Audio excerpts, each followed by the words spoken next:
बाप बड़ा न भैया, सबसे बड़ा रुपया। ये कहावत तो हमने सुनी थी, लेकिन आज देख भी ली। नमस्कार, स्वागत है आपका इंडिया रिपोर्ट में और मैं हूं आपके साथ सुष्मिता तिवारी। और आज रियल रिपोर्ट में जानेंगे कैसे बीजेपी के सरकारी नुमाइंदे देश को तरक्की की ओर ले जा रहे हैं। जी हाँ, भाजपा के सांसद जनार्दन मिश्र पानी बचाने के लिए एक कार्यक्रम में जा पहुंचे। और भाई ये ठीक भी है, पानी को बचाना बेहद जरूरी है। लेकिन जरा सोचिए, अगर मैं आपसे कहूं कि पानी बचाओ, भले ही आपको शराब पीनी पड़े, तो कैसा लगेगा? शायद अटपटा।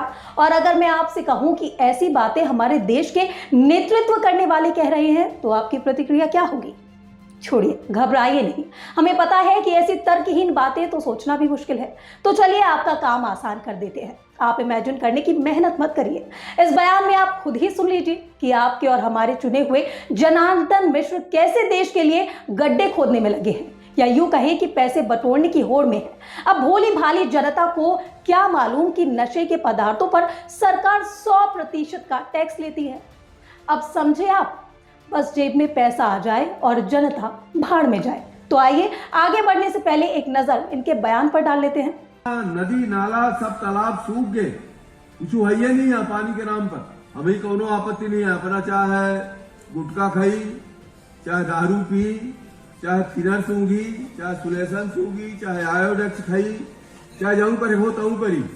दुनिया की सबसे बड़ी किशोर आबादी भारत में है, जो करीब 253 मिलियन के लगभग है। अब जरा सोचिए, जब 16 से 17 साल के बच्चे इस तरह के बयानों को सुनेंगे तो उन पर क्या प्रभाव पड़ेगा?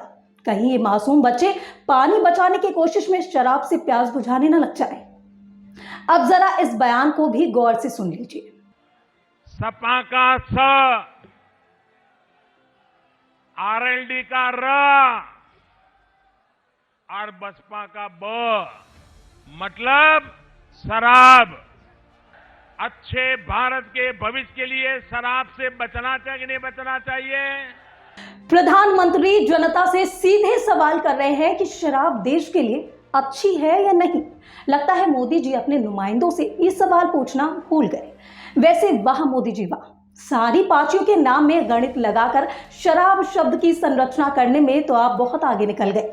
लेकिन आपको अपने गिरेबान में झांकने का वक्त नहीं मिल सका शायद, क्योंकि अगर मिला होता तो जनार्दन मिश्र ने भी जल संरक्षण का दूसरा रास्ता खोज लिया होता। लेकिन वो तो निकल पड़े हैं पानी को शराब की जगह पर रिप्लेस करने के लिए। लेकिन चलिए, एक बात की तो खुशी हुई कि मंदिर मस्जिद से हटकर आपने कहीं तो जायज मुद्दे पर बात की, वरना आपकी नीतियों से तो हमें लगा कि आप देशवासियों में अलगाव पैदा करके ही मानेंगे। वैसे आबकारी नीति पर तो भाजपा के कार्यकर्ताओं ने बवाल ही काट दिया, सरकार के खिलाफ जमकर नारेबाजी की। आइए पहले इस पर भी एक नजर डाल लेते हैं।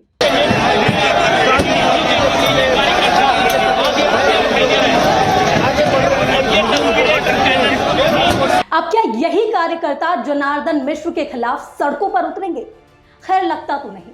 हमारी सलाह है कि आप अपने बिजी शेड्यूल से कुछ समय निकालकर अपने मंडल से एक बार मिले जरूर और तालमेल बैठाने की कोशिश करें, क्योंकि तालमेल कुछ ठीक सा नहीं लग रहा है। शायद आबकारी नीति का विरोध केवल चुनावी एजेंडा था, क्योंकि अगर आपको देश के भविष्य की चिंता होती तो आप अपने नुमाइंदों के ऐसे बयानों पर नजर जरूर रखते। लेकिन आप तो नमस्ते ट्रंप में व्यस्त हैं। देश के युवाओं की चिंता आप बाद में कीजिएगा मोदी जी, पहले स्टेशन और शहरों के नाम बदलने पर गौर कर लीजिए। फिलहाल इस रिपोर्ट में मेरे साथ बस इतना ही। ऐसी और तमाम अपडेट्स और जरूरी खबरों से जुड़े रहने के लिए बने रहें मेरे साथ और देखते रहें इंडिया रिपोर्ट।